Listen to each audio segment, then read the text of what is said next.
اور جناب welcome back. اور اسی کے ساتھ ساتھ آپ کو حج بیت اللہ 2026 ہم تمام کی جانب سے بہت بہت مبارک. اور اللہ تبارک و تعالیٰ حج بیت اللہ 2027 میں ہمیں بھی حج بیت اللہ کی سعادت نصیب کروائے.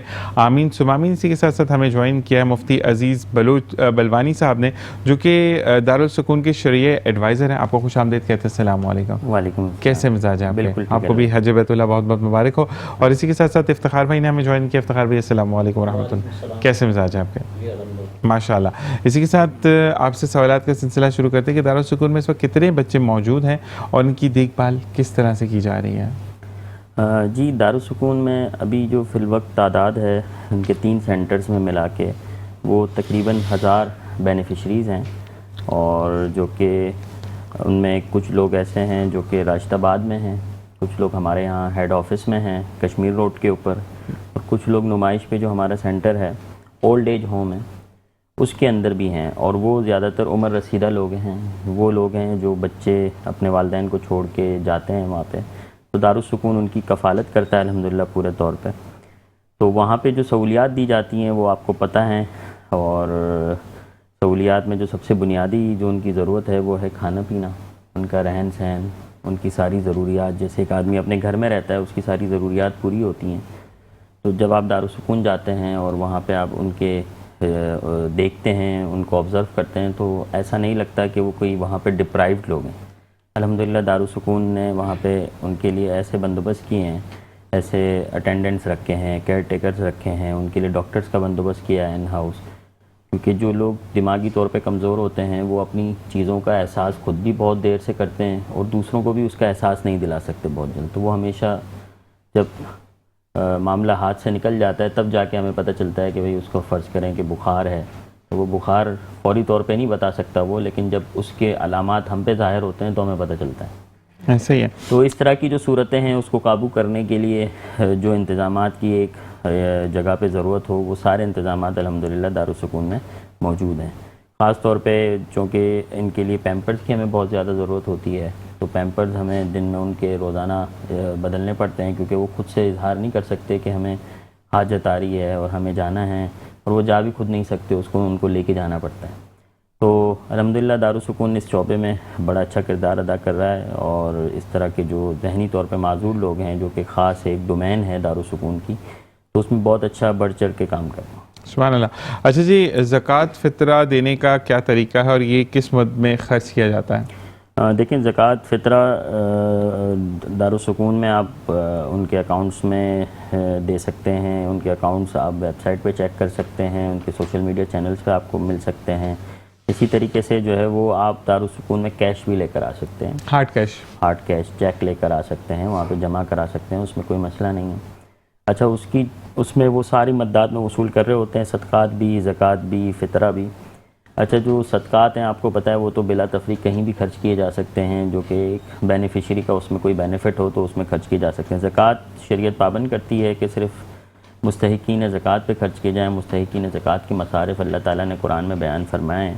تو اس بات کو انشور کیا جاتا ہے کہ جو نون سید اور ایسے گھرانے سے آ رہے ہیں جو مالی طور پہ کمزور ہیں اور مسلمان بھی ہیں, صرف انہی کے اوپر زکوٰۃ اور فطرے کی رقم خرچ کی جاتی ہے. ٹھیک ہے جی. اچھا, کیا لوگ اپنا جانور قربانی کا وہ وقف کر سکتے ہیں دارالسکون کو آج بھی, کیونکہ ٹائم ہے, کل بھی ٹائم ہے, پرسوں بھی ٹائم ہے, پھر جمعے والے دن جو ہے وہ عصر کے وقت ختم ہو جائے گا, تو یا وہ گوشت لے کر آئیں اپنی قربانی کر وہ لا کر دیں؟ دونوں چیزوں میں, دونوں صورتوں میں ایکسیپٹنس ہے یا صرف آپ جانور لیتے ہیں گوشت نہیں لیتے؟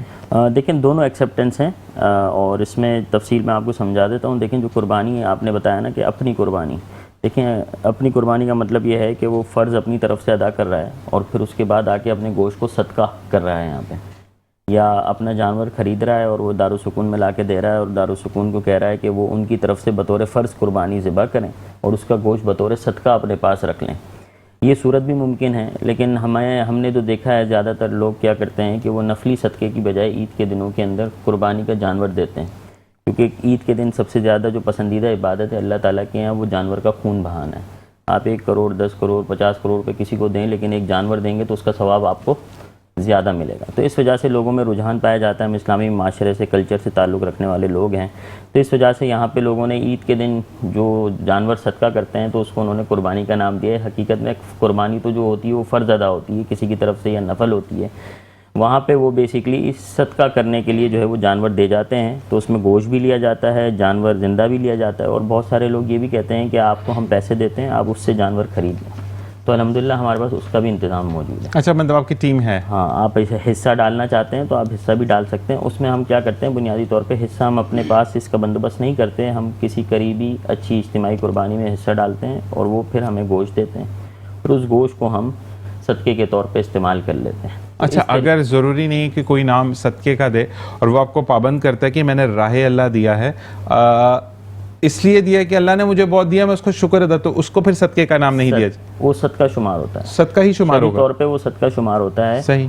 اور وہ قربانی اگر اس کو کرنی ہے اپنی طرف سے یا اپنے کسی رشتہ دار کی طرف سے, اور اس میں وہ فرض کی قربانی یا نفل کی قربانی کی نیت کرنا چاہتا ہے, تو اس کو بتانا پڑتا ہے کہ میں کس کی طرف سے یہ قربانی کرنا چاہ رہا ہوں. جیسے کچھ لوگ والدین کی مرحوم کے سارے ثواب کے لیے کرتے ہیں. اچھا جی, جو قربانی کا جانور دیا جاتا ہے وہ دارالسکون کے اندر ہی ذبح کیا جاتا ہے یا ارد گرد کی جو مسجد ہے وہاں جا کر لے کے جائیں؟ دارالسکون کی اپنی پریمیسز میں ذبح کیا جاتا ہے. اگر آپ ایک جانور لے کر آتے ہیں, ہمیں دے دیتے ہیں, تو ہم اس کو باقاعدہ ذبح کرتے ہیں اپنے ہی پریمیسز میں.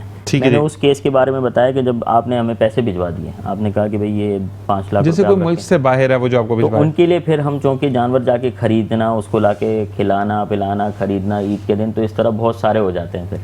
تو اس کے لیے ہم نے آسان طریقہ سوچا کہ جب ہمارے محلوں میں علاقوں میں اتنے سارے اجتماعی قربانی کے انتظامات موجود ہیں, جیسے سیلانی ہے, عالمگیر ہے, تو ہم وہاں سے رابطہ کر کے ان سے بکنگ کروا لیتے ہیں آپ کو, اور وہ گوشت دے دیتے ہیں. اچھا, کیونکہ وقف قربانی زیادہ میں نے پڑھی ہے نا. اچھا جی, دارالسکون کی جو اولڈ ایج ہوم ہے, کافی لوگ وہاں پر بھی رہائش پذیر ہیں, ان کی دیکھ بھال کرنا آسان ہے یا بچوں سے زیادہ مشکل ہے؟ دیکھیں, وہ بڑی عمر کے لوگ ہیں اور دیکھ بھال آپ کو پتہ ہے کہ اگر ہم اس کو آسان سمجھتے ہیں تو ہمارے لیے آسان ہو جاتی ہے, ٹھیک ہے. لیکن الحمدللہ چونکہ ہم نے شروع سے اس چیز کا انتظام کیا ہوا ہے کہ ہم ان کو فٹ رکھتے ہیں اس طور کے اوپر کہ ان کے سونے کا ایک مخصوص ٹائم ہوتا ہے, کھانے کا ایک مخصوص ٹائم ہوتا ہے, ان کی روٹین ہوتی ہے.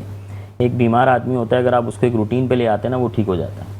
تو ہم اسی طرح جو بڑی عمر کے عمر رسیدہ لوگ ہوتے ہیں جن کے پاس بیماری بہت تیزی سے چل کے آتی ہے, ٹھیک ہے, وہ بڑھاپا بھی ان کے لیے کبھی کبھی پریشانی کا سبب بن جاتا ہے, تو ہم ان کے لیے بڑی ایکٹیویٹیز رکھتے ہیں کہ بھئی وہ وقت پہ اٹھنا ہے, فلاں آپ نے یہ کام کرنا ہے اتنے بجے سے اتنے بجے تک, اتنے بجے سے اتنے بجے تک. تو ان کو ایسا نہیں ہے کہ ہم ہر وقت لیٹے رہنے دیں, ہر وقت بیٹھے رہنے دیں, ہر وقت سوتے رہنے دیں.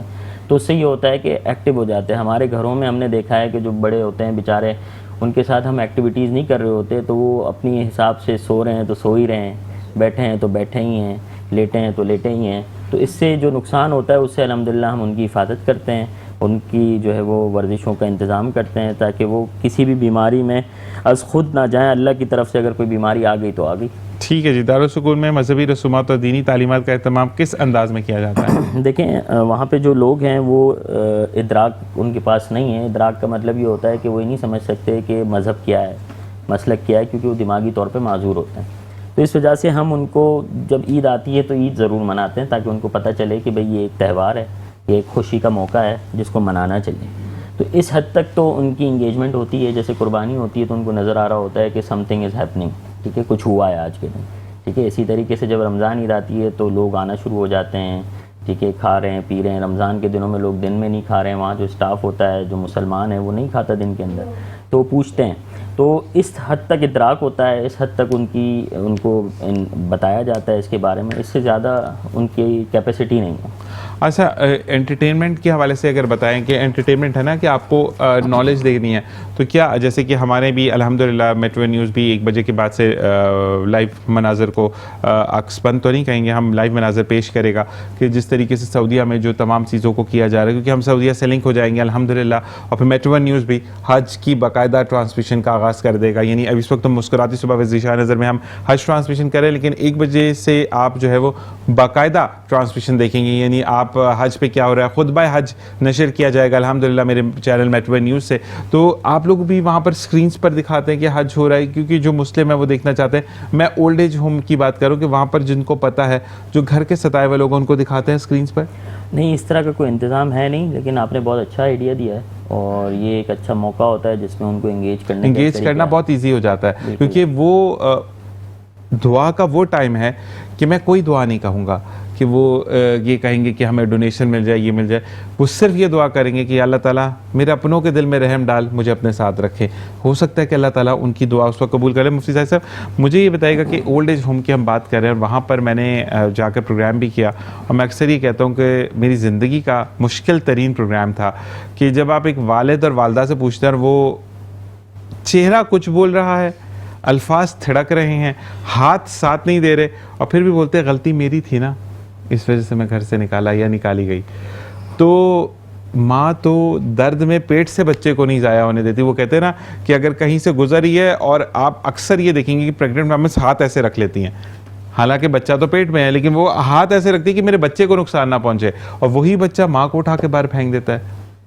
دیکھیں کہ ہمارے معاشرے کے اندر اس طرح کے کئی ادارے ہیں جو اپنے خدمات سر انجام دے رہے ہیں، لیکن ایک سوالیہ نشان ہے آج کی امت مسلمہ کے نوجوانوں کے لیے کہ والدین اللہ کی طرف سے ایک عظیم تحفہ، عظیم نعمت ہیں.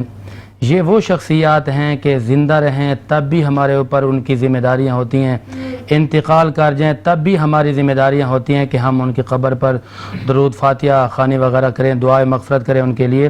اور اس طرح کے مطلب قرآن کریم کے اندر احکامات والدین کے لیے آئے ہیں کہ اولاد کو چاہیے کہ والدین کی خدمت کرے، حسن سلوک کرے. اللہ رب العالمین نے جہاں اپنی عبادت کا حکم دیا، عبادت کے ساتھ ساتھ والدین کے ساتھ حسن سلوک کا حکم دیا ہے. یہ حسن ترتیب اس بات کا تقاضا کرتی ہے، یہ اس بات کی دلیل ہے کہ جس طرح مسلمانوں پر اللہ کی عبادت ضروری ہے، اسی طرح اپنے والدین کی خدمت بجا لانا بھی ضروری ہے. قرآن کہتے ہیں اللہ تعبدوا الا ایاہ وبالوالدین احسانا. اچھا، والدین کا تذکرہ اللہ کی عبادت کے ساتھ کر دیا گیا کہ کوئی صرف عبادت کر کے یہ نہ کہے کہ میں نے حق ادا کر دیا اب تو میں جنت میں جاؤں گا. اس لیے وبالوالدین کو اللہ کی عبادت کے ساتھ جوڑا گیا. اور خصوصی طور پر اما یبلغن عندک الکبر، لفظ کبر کے استعمال کیا گیا. کبر کہتے ہیں بڑھاپے کو، کبر کہتے ہیں بڑی عمر کو. ٹھیک ہے، اما یبلغن عندک الکبر احدہما او کلاہما فلا تقل لہما اف ولا تنہرہما وقل لہما قولا کریما. قرآن کریم کا ضابطہ ہے، قرآن کریم کا حسن یہ ہے کہ جب وہ بڑھاپے کی عمر کو پہنچتے ہیں، ظاہر ہے ان کے اندر چڑچڑاپن آ جاتا ہے، ان کی اعصابی کمزوری ہوتی ہے، ان کے اندر دیگر خرابیاں آ سکتی ہیں، عدم برداشت ہو سکتا ہے بزرگی کی بنا پر، عمر کے زیادہ ہونے کی بنا پر. تو ہمارے ہاں لوگ اپنے والدین کے بڑھاپے کو اپنے لیے بوجھ سمجھتے ہیں. تو میں کہتا ہوں لعنت نہیں ہے ایسے نوجوانوں پر، کہ لعنت نہیں ہے ایسے اولاد پر کہ جن کے اولاد کی خاطر ماں باپ اپنا خون پسینہ ایک کر کے کما کے ان کو بڑا کیا، تربیت کی، تعلیم دی، آج کسی بڑے عہدے پر پہنچے ہیں تو گھر کے اندر بنگلے کے اندر رہتے ہوئے ان کو ایک الگ کونے میں جگہ دے دیتے ہیں کہ جی یہ گھر خراب کرتے ہیں، یہ شور کرتے ہیں، یہ لڑتے رہتے ہیں، جھگڑتے رہتے ہیں. میں کہتا ہوں کہ والدین کا جھگڑنا بھی ایک رحمت ہے، والدین کا غصہ کرنا بھی ایک رحمت ہے. تو اگر امت مسلمہ کے نوجوانوں نے اس پر غور نہ کیا تو یقین کیجئے دیگر قوموں کی طرح یہ قومیں بھی تباہ ہو جائیں گی، برباد ہو جائیں گی. اور اس امت مسلمہ کے علاوہ پوری دنیا کے اندر جتنے بھی مذاہب ہیں، کوئی کتنا مرضی ظالم ہو جائے، کافر ہو جائے، مشرک ہو جائے، مگر والدین کی تو وہ بھی خدمت کرتے ہیں، والدین سے تو وہ بھی پیار کرتے ہیں. آپ شریعت عیسوی اور موسی کو پڑھیں تو شریعت عیسیٰ علیہ السلام اور موسیٰ علیہ السلام کے اندر تو یہ بات تھی کہ والدین کے گستاخ کو، نافرمان کو قتل کر دیا جائے. یہ ان کا حکم تھا. اور اس میں بھی یہ حکم ہے کہ آج عرفہ کا دن ہے، آج حجاج کرام زائرین مینا سے میدان عرفات کی طرف رواں دواں ہو چکے ہیں اور وہاں وہ جائیں گے، وقوف عرفہ ہوگا چونکہ یہ حج کا عظیم رکن ہے. اور یہاں زوال آفتاب سے لے کر کل یعنی 10 ذوالحج کی فجر تک ان حجاج کرام نے وہاں رہنا ہے، مسجد نمرہ کے اندر رہنا ہے، وہاں حج کا خطبہ دیا جانا ہے، وہاں پر ظہر عصر کی نماز ادا کی جانی ہے، وہاں لوگوں نے تلبیہ کثرت کے ساتھ دعائیں مانگنی ہیں، عبادات الہیہ کرنی ہیں. تو میں یہ کہتا ہوں خدا را اگر ان حجاج میں، ان زائرین کے اندر ایسے لوگ بھی شامل ہیں کہ جنہوں نے اپنے والدین کو تو اولڈ ایج ہوم میں رکھا ہوا ہے لیکن خود وہاں جا کر عبادتوں میں مصروف ہیں، یا میں نے جیسے پہلے کہا کہ حق وراثت، حق مال کھایا ہوا ہے، زیادتی کی ہوئی ہے، ظلم کیا ہوا ہے، بہنوں کو وراثت میں حصہ نہیں دیا ہوا، بھائیوں کا حق مارا ہوا ہے، تو خدا کی قسم اگر آپ لاکھوں کروڑوں بھی خرچ کر کے آ جائیں گے تو آپ ایک اچھے انسان نہیں بن سکتے. میں نے پہلے بھی کہا کہ حج زندگی میں ایک مرتبہ فرض ہے لیکن انسانیت روزانہ آپ پر فرض ہے.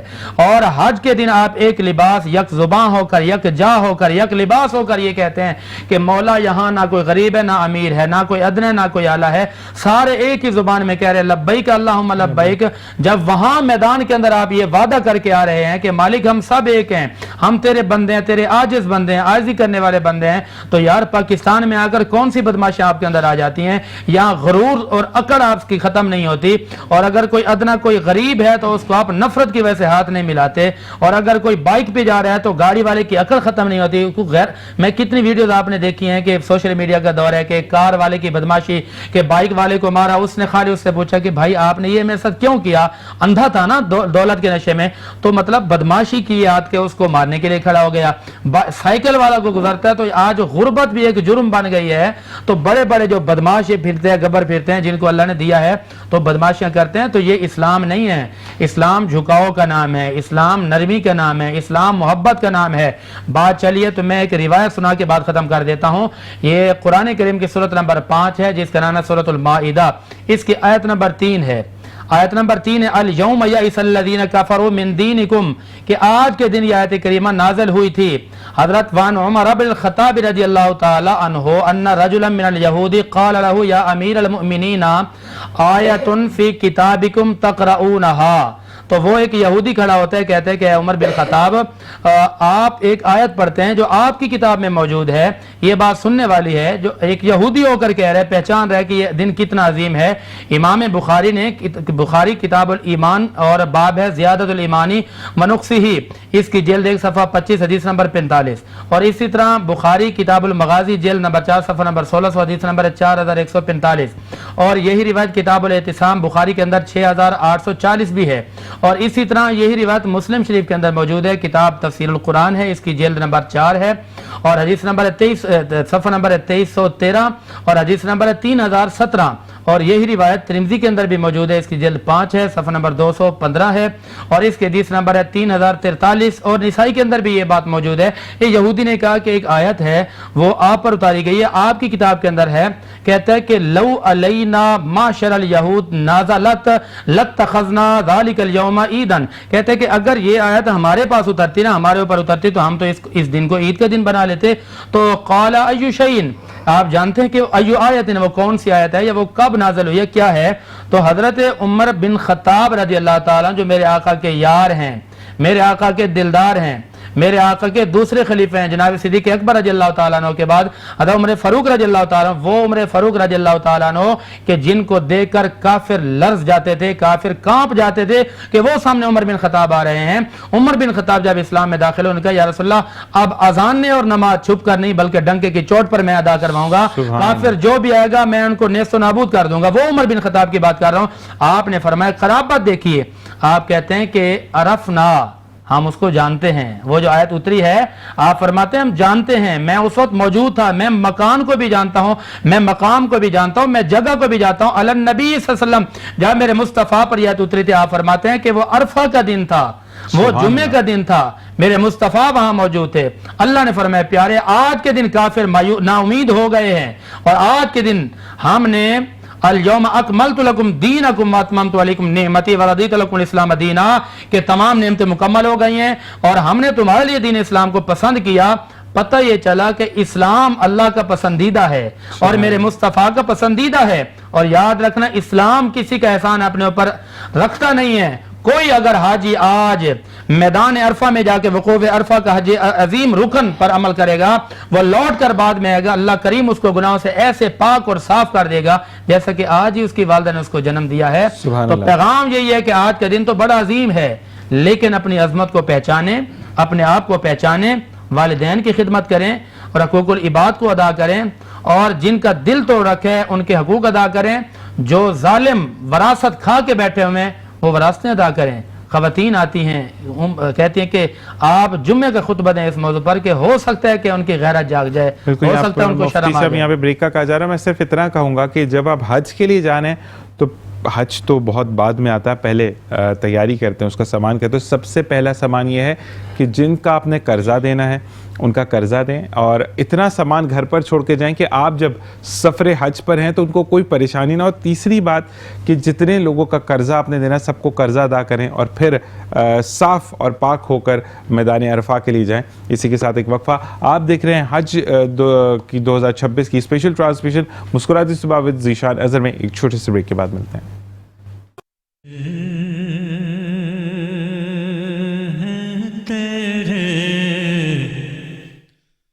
دربار میں ہم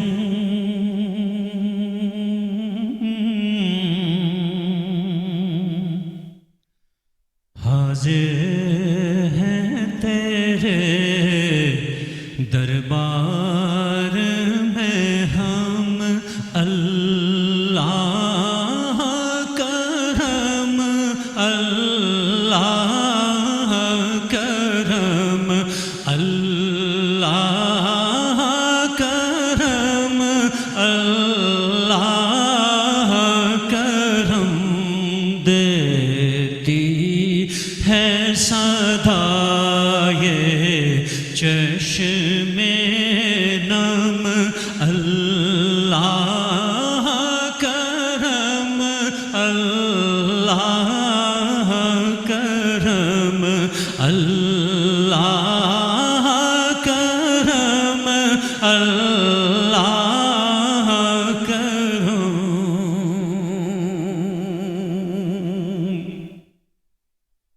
کہ جن لوگوں پہ ہے انعام تیرا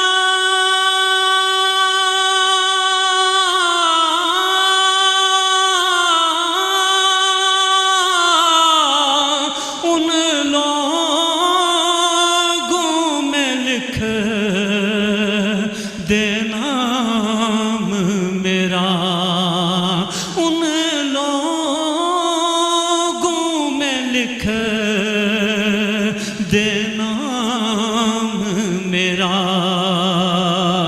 محشر میں میرا رہ جائے بھرم.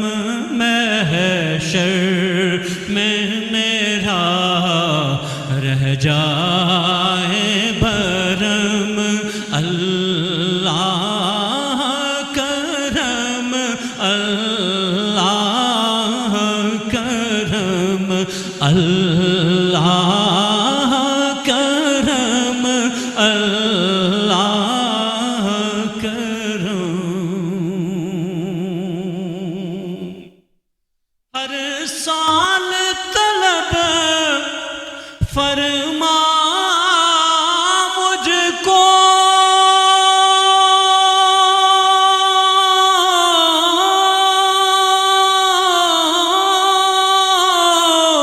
ہر سال یہ شہر دکھا مجھ کو. ہر سال طلب فرما مجھ کو.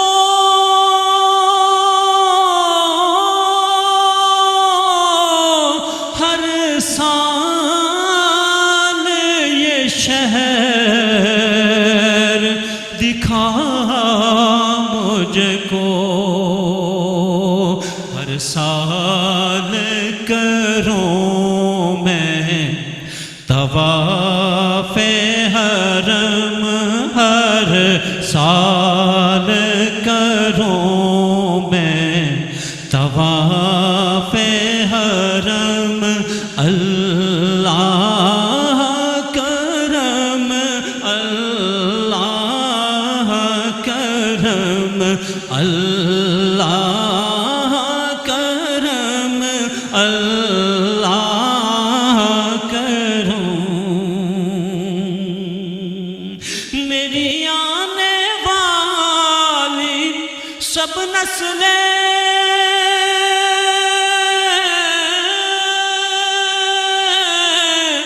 تیرے گھر آئیں تیرا در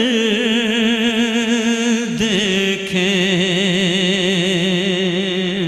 اسباب کو ایسے پہ ہم اسباب ہوں ان کو ایسے پہ ہم اللہ کرم اللہ کرم اللہ کرم اللہ کرم حاضر ہیں تیرے دربار میں ہم اللہ کرم اللہ کرم. سبحان اللہ. اسی کے ساتھ ایک بریک سے واپس آئیں گے, آپ سے مزید بات کریں گے. دیکھتے رہیے حج اسپیشل مسکراتی صبح ود ذیشان اظہر. اور جناب ہم مفتی صاحب کے پاس جائیں گے اور دارالسکون کے حوالے سے جانیں گے. کچھ سوال ایسے ہیں جو کہ ہم دارالسکون کے حوالے سے کر رہے ہیں, کچھ سوال ایسے ہیں کہ تھوڑا سا آؤٹ آف دا ٹرینڈ ہے. کیا باپ اپنی بیٹی کو زکوٰۃ دے سکتا ہے مالی امداد کی صورت میں؟ نہیں, زکوٰۃ والد اپنے بیٹی کو نہیں دے سکتے, بیٹے کو بھی نہیں دے سکتے, بیٹے کو بھی نہیں, بچے اپنے والدین کو نہیں دے سکتے, والدین اپنے بچوں کو نہیں دے سکتے. تو اگر فرض کریں میرے پاس مال ہی زکوٰۃ کا پڑا اور میری بیٹی جو ہے وہ بڑی تکلیف میں ہے اور میں اور کوئی سبب نہیں ہے میرے پاس, تو پھر میں کیا کروں گا؟ کیونکہ اسلام کے اندر تو کافی ایسی حرام چیزیں جو حلال ہو جاتی ہیں جب آپ کی جان پر بناتی ہے. اب ایک بچی بہت بیمار ہے, اس کے انجیکشنز نہیں ہیں, اور پھر اب میں حلال یا صاف پیسہ کہاں سے لاؤں؟ حلال تو وہ بھی ہے, تو اس صورت میں کیا ہوگا؟ وہ جائز نہیں ہو جائے گا؟ نہیں, زکوٰۃ اس کو پھر بھی نہیں لگ سکتی. اس کے لیے جب آدمی زکوٰۃ نکال رہا ہے تو اس کا مطلب یہ ہے کہ اس کے پاس اپنا مال موجود ہے, تبھی اس پہ زکوٰۃ بن رہی ہے نا. ٹھیک ہے, تو اس کی ذمہ داری بنتی ہے کہ وہ اپنے صاف مال سے اپنی بیٹی کی مدد کرے. ٹھیک ہے. اچھا, اگر کچھ لوگ چاہتے ہیں کہ ہم بائی ہارڈ کیش نہیں کریں, یا میرے پاس اتنے وسائل نہیں ہیں لیکن میرے پاس کچھ کپڑے پڑے ہوئے ہیں, میں 1-1 کلو کر کے میں نے 2 کلو چینی جمع کر لی, تھوڑے سے چاول جمع کر لیا, آٹا جمع کر لیا, تو کیا اس طریقے سے بھی مدد ہو سکتی ہے یا نہیں؟ آپ ہارڈ کیش زکوٰۃ جو ہے وہ کیش میں ہونا ضروری نہیں ہے, بلکہ کائنڈ میں بھی دی جا سکتی ہے. اور پہلے تو لوگ کائنڈ میں ہی دیا کرتے تھے, آج کے زمانے میں کیش کی طرف ہم آ گئے ہیں سارے. اور کیش پہ دینے کی بنیادی وجہ یہ ہے کہ کیش سے غریب آدمی اپنی ضرورت کے مطابق ضرورت پوری کرتا ہے. اور جب ہم کائنڈ میں دیتے ہیں تو اس میں یہ ہوتا ہے کہ اس کو چینی کی ضرورت نہیں تھی تو اس کو چینی لے جا کے پھر بازار میں بیچنی پڑتی ہے اور اس کے بدلے پیسے لے کے اپنی ضرورت کی چیز خریدنی پڑتی ہے. لیکن دارالسکون کی اگر میں آپ کو مثال دوں تو وہاں لوگ پیمپرز آ کے دے جاتے ہیں, کیونکہ وہاں بہت بڑی کنزمپشن ہے پیمپرز کی.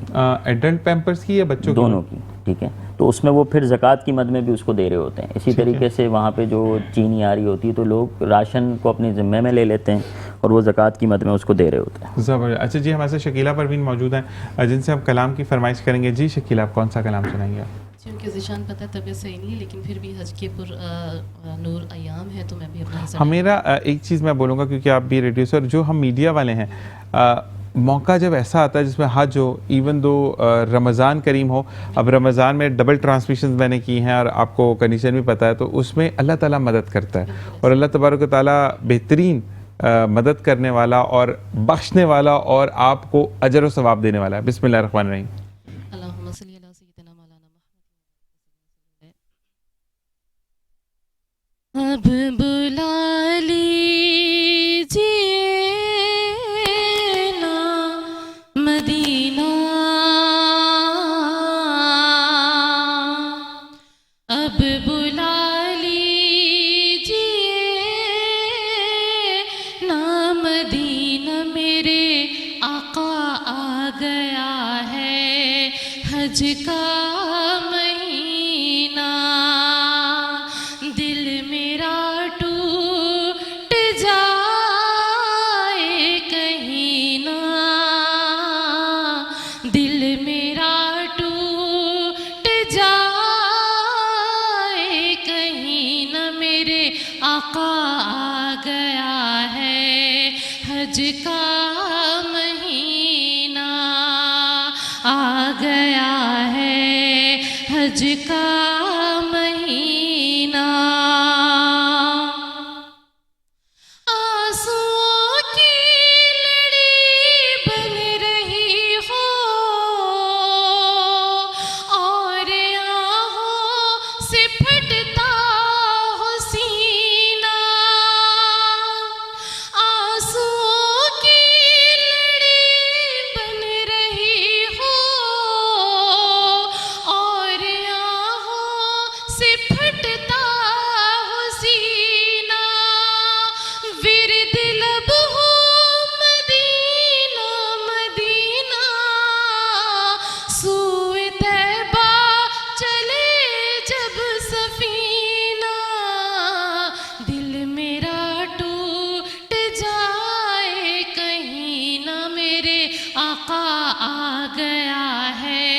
حج کا مہینہ. اور جب ہم جائیں گے کہ کاش اس شان سے حاضری ہو، ہم پہ دیوانگی چھا گئی ہو، ہم پہ دیوانگی چھا گئی ہو، دل میرا ٹوٹ جائے کہیں نہ، دل میرا ٹوٹ جائے کہیں نہ، میرے آقا آ گیا ہے حج کا مہینہ. اب بلا لیجیے نا مدینہ، آ گیا ہے حج کا مہینہ.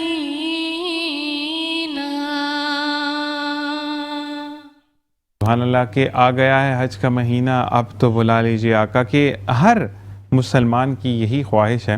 اور اس پہ جیسے مفتی صاحب آپ نے ہمیں کہا کہ حسن سلوک کرنا ہے اور لوگوں کو حج بدل جو کروانے کی بات ہے. اچھا، میں حج بدل یہ واقعہ میں بہت دفعہ سنا چکا ہوں، لیکن آج کیونکہ موقع ہے اس پہ سنانا ضروری ہے. ایک بندے نے مفتی صاحب کوئی 20-25 سال اس سے پیسے جمع کیے کہ میں حج پہ جاؤں گا. صبح حج کی پیمنٹ کرنی ہے اور رات پڑوس میں ایک عورت کی اتنی طبیعت خراب ہوگی کہ ان کے بچنے کے چانسز صرف اسی عوض تھے کہ ان کی دوائی دارو کا بندوبست کیا جائے. چنانچہ اس بندے نے جو ہے وہ چیزوں کو دیکھتے ہوئے وہ پیسہ اس عورت کے لیے خرچ کر دیا، کیونکہ پرانے زمانے کی بات ہے، اتنا لمبا پیسہ بھی نہیں تھا، اتنے زیادہ پیسوں میں حج ہوتا بھی نہیں تھا. تمام چیزوں کو دیکھتے ہوئے حج کا وقت آیا اور جب حج کی پہلی پرواز تھی تو کہتے کہ تب سے وہ بندہ رونے لگا اور علاقے کے کافی لوگ گئے جو جانے والے تھے، ان سب کو ملتا رہا اور کہتا رہا کہ میرا سلام ضرور پیش کرنا کہ میں نہیں آ سکا. خیر جب حج کا دن قریب آیا تو اس کو کہتے ہیں کہ اس نے کہا کہ میں مسجد میں گیا اور دلی سکون مجھے ملا جب میں شاید ظہر کی نماز یا عصر کی نماز پڑھا تھا، جب سے رکن حج شروع ہوتا ہے. کہتے ٹائم گزر گیا، لوگوں کی واپسی آئی اور کہتے جو بھی آپ جن کے گھر جا رہے تھے ملنے یا جو ان کے گھر آ رہے تھے کہ لوگ رستے میں تم تو بڑے مغرور ہو بھائی، تم خانہ کعبہ کے اندر سب سے آگے بیٹھے ہوئے تھے، تم نے ہماری آواز نہیں سنی. خطبہ حج سنتے ہوئے انہوں نے کہا کہ تم مفتی کے بالکل سامنے تھے اور تمہیں ہم آوازیں دیتے رہے، تم نے نہیں سنا. اس نے کہا کہ بھائی اللہ کی قسم میں تو یہاں سے ہی نہیں ہلا، میں وہاں کہاں موجود تھا. تو کہتے پھر ایک عالم دین سے انہوں نے کہا کہ اللہ نے تمہارا حج قبول کر لیا اور ویزیبل تمہیں لوگوں نے وہاں دیکھا کیونکہ تم نے اس کی خلق کی جان بچائی. تو اللہ تبارک و تعالیٰ کہیں پر بھی آپ کو نہیں چھوڑتا. کیا کہیں گے اس بارے میں مفتی صاحب کہ ہم جو لوگ کہتے ہیں کہ نہیں میں تو حج پہ جا رہا ہوں، مجھ سے یہ بات نہیں کرو، بدتمیزی کرتے ہیں، کیا کہیں گے اس بارے میں؟ دیکھیں، حج بھی اسلام کا ایک اہم ترین رکن ہے اور بہت اہم ہے. یہ بات ذہن میں رکھنی چاہیے کہ حج والے دن یا ہم جب طواف کرتے ہیں تو اس وقت ہمارا جو ایک لباس ہوتا ہے سفید لباس ہوتا ہے. تو میرا ایک پیغام ہے کہ جس طرح آپ سفید لباس پہنتے ہیں اسی طرح آپ اپنے اندر کو بھی